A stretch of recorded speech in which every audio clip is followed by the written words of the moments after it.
and welcome again to the maths class with me, Sarika, on Maths Cookies. This is question number 8 of exercise 1.3. तो question number 8 क्या कह रहा है? Question number 8 कह रहा है a cement company earns a profit of ₹8 per bag of white cement sold. मतलब एक सीमेंट की कंपनी है और वो अगर व्हाइट सीमेंट सोल्ड कर रही है, बेच रही है, तो उसको कितने का प्रॉफिट हो रहा है? ₹8 का. अच्छा, आगे कह रहा है कि एंड अ लॉस ऑफ ₹5 पर बैग ऑफ ग्रे सीमेंट. और अगर वो ग्रे सीमेंट बेचती है तो उसको ₹5 का लॉस हो जाता है. ठीक है, तो यहां अगर प्रॉफिट हो रहा है तो उसको हम पॉजिटिव इंटीजर से शो करेंगे. Positive integer means +8. ठीक है, और अगर लॉस हो रहा है तो उसको हम किससे शो करेंगे? माइनस से. तो यहाँ जो मेरे पास ₹5 का जो लॉस दिखा रहा है एवरी बैग, तो हम उसको शो करेंगे -5. ठीक है, अब ए पार्ट कह रहा है the company sells 3000 bag of white cement. मतलब कंपनी ने 3000 बैग बेच दिए and 5000 bag of grey cement in a month. और ग्रे सीमेंट के 5000 बैग बेच चुके हैं. तो कह रहा है कि व्हाट इज इट्स प्रॉफिट और लॉस. अगर दोनों उन्होंने बेचे और प्रॉफिट और लॉस हुआ है तो उसमें उनका हुआ क्या है? टोटली फाइनली हुआ क्या? उन्हें लॉस हुआ या प्रॉफिट हुआ? तो देखते हैं क्वेश्चन कैसे करना है. क्वेश्चन समझ में आ गया है तो बहुत आसान है. तो देखते हैं क्या करना है. हमें पता है कि हमें प्रॉफिट हुआ है 8%, ₹8 का हो रहा है. और जब हम बैग को सोल्ड कर रहे हैं तो यहां लिख लेते हैं profit earns every white cement bag. White cement को हम WC लिख लेते हैं. White cement bag equal to rupees कितने का हो रहा है? 8. ठीक है, तो इसको हम पॉजिटिव से करते हैं. और यहां मेरे पास लॉस हो रहा है, और लॉस हो रहा है तो लॉस से पहले हम इसकी जो नंबर ऑफ बैग्स है ना उसके साथ इसको काउंट कर लेते हैं. तो देख लेते हैं टोटल प्रॉफिट कितना हुआ है. तो नंबर ऑफ बैग्स सोल्ड, कौन से? WC वाला व्हाइट सीमेंट. तो ये आ जाएगा 8 मल्टीप्लाई कितने हो रहे हैं? 3000. तो 3000 बैग उसने सोल्ड कर दे तो 3000 से मल्टीप्लाई कर लेते हैं. That is 24,000. इतना उसे क्या हुआ है? प्रॉफिट हुआ है अगर उसने व्हाइट सीमेंट सोल्ड करा है. ऐसे ही हम क्या करते हैं? ग्रे सीमेंट के लिए निकाल लेते हैं. तो व्हाइट सीमेंट के लिए हमें प्रॉफिट हुआ है और ग्रे सीमेंट के लिए हमें लॉस हो रहा है. तो यहां लिखेंगे लॉस ऑन एवरी क्या? Grey cement. ठीक है, loss on every grey cement को हम GC लिख लेते हैं. Grey cement bag that is ₹5. ठीक है, तो ₹5 को अब हमें पता है कि लॉस में हमारा जा रहा है तो हम इसको नेगेटिव लेंगे. ठीक है, क्योंकि कम हो रही है ना वैल्यू, तो -5 ये लिख लेते हैं. अब ऐसे ही नंबर ऑफ बैग्स लिख लेते हैं. नंबर ऑफ बैग्स सोल्ड, कौन सा? Grey cement. तो ये आ जाएगा मेरे पास कितने हमने सोल्ड करे? 5000 करे. तो यहां हम लिख लेते हैं -5 मल्टीप्लाई बाय 5000. ये बन जाएगा मेरे पास -25,000.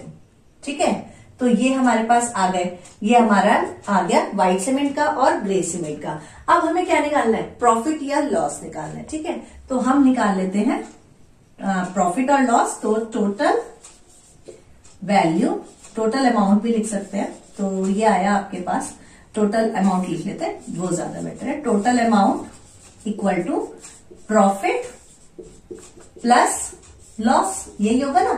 तो प्रॉफिट मेरे पास आया ये और लॉस आया ये. तो प्रॉफिट है मेरे पास 24,000 प्लस और लॉस बना है -25,000. तो ये आ जाएगा, जब ब्रैकेट ओपन करेंगे तो माइनस आ जाएगा, प्लस माइनस माइनस. तो ये आ जाएगा हमारे पास, माइनस कर लेंगे, प्लस माइनस माइनस होता है. तो ये आ जाता है 1000 माइनस का 1000 आ जाता है. तो ये जो टोटल अमाउंट बना है 1000 का बना है. अगर ये प्लस में आती वैल्यू सिर्फ 1000 होता, इट मीन्स वहां मेरा क्या हो रहा है? प्रॉफिट हो रहा है. लेकिन ये आया है माइनस में, तो माइनस में आया है तो माइनस की वैल्यू मतलब डाउन हो गई ना, नीचे चली गई, कम हो गई. तो क्या हुआ? यहां हमें क्या हो रहा है? लॉस हो रहा है. तो यहां लिखेंगे with loss.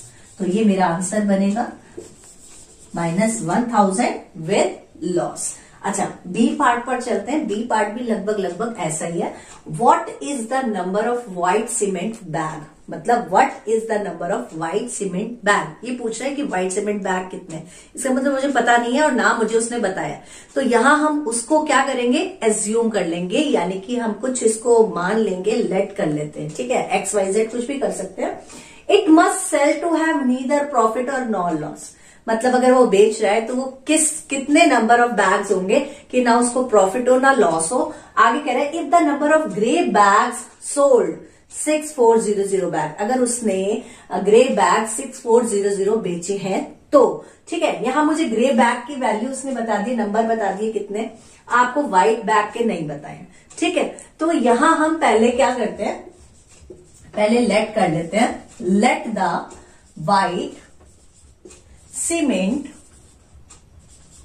Bags equal to X, ठीक है, X से रिप्रेजेंट कर लेते हैं। और यहां मेरे पास अगर प्रॉफिट होता है तो हम क्या लेते हैं, पॉजिटिव इंटीजर लेते हैं, और लॉस होता है तो नेगेटिव इंटीजर लेते हैं। तो यहां मेरे पास व्हाइट सीमेंट में प्रॉफिट ही हो रहा था, और कितना हो रहा था, ₹8 का, ये देखो यहाँ पे ₹8 पर बैग पे प्रॉफिट हो रहा था, ठीक है। तो यहां से हम ले लेते हैं कि profit earns on white cement bag equal to ₹8, ठीक है। तो टोटल प्रॉफिट कितना हो गया, total profit on white cement bag that is X multiplied by 8 equals to 8X, ठीक है, 8X हो गया। अब हमें क्या लेना है, हमें लेना है ग्रे सीमेंट का। तो ऐसे ग्रे सीमेंट के लिए लेते हैं number of grey cement bags equals to, कितने दिया उसने, अब की बार उसने दिया 6400, और विद लॉस, विद यहां लिख लेते हैं विद लॉस, तो क्या आ रहा है, विद लॉस माइनस क्या था, 5 था ना, माइनस ₹5 पर बैग लॉस हो रहा था, तो यहां -5 आ जाएगा। तो टोटल लॉस आ जाएगा, total loss on grey cement equal to 6400 multiply by -5। इसको मल्टीप्लाई कर लेते हैं, 0 0 0 30 एंड 32, तो ये माइनस का 32,000 हमें लॉस में आया है। अब हमें निकालना है कि वो कह रहे हैं कि ऐसे कितने नंबर ऑफ बैग्स आएंगे कि ना तो मुझे प्रॉफिट हो ना लॉस हो। तो हम क्या करते हैं, हमें अगर टोटल लॉस या प्रॉफिट और लॉस नहीं निकालना है तो हम उसको 0 के इक्वल शो कर सकते हैं। तो यहां मेरे पास आ जाएगा profit plus loss equal to 0, ठीक है। अब इसको इसके इक्वल रख लेते हैं, तो प्रॉफिट मेरे पास आया था 8X, लॉस आया है माइनस का ये, और इक्वल्स टू 0। तो प्रॉफिट के लिए 8X, लॉस के लिए -32,000 एंड इक्वल्स टू 0। तो ये बन जाएगा 8X plus minus minus 32,000 equals to 0। और अब की बार क्या करेंगे, इसको ट्रांसपोज कर देते हैं। तो 8X इक्वल्स टू 32,000, X की वैल्यू निकालनी है, यहाँ X मल्टीप्लाई में है, तो राइट हैंड साइड पे आके वो क्या हो जाएगा, डिवाइड हो जाएगा। तो यहां से हम X की वैल्यू फाइंड आउट कर लेते हैं। X equals to 32,000 divided by 8, ठीक है। 8 से डिवाइड कर देते हैं, बिल्कुल कट जाएगा, 8 4s are 32 and last 3 zeros put कर देंगे। सो X इक्वल टू 4000, यानी कि अगर मैं 4000 बैग्स सेल करती हूँ, सोल्ड करती हूँ, तो ना तो मुझे प्रॉफिट होने वाला है और ना ही मुझे लॉस होने वाला है। तो this is the answer of question 8 part B.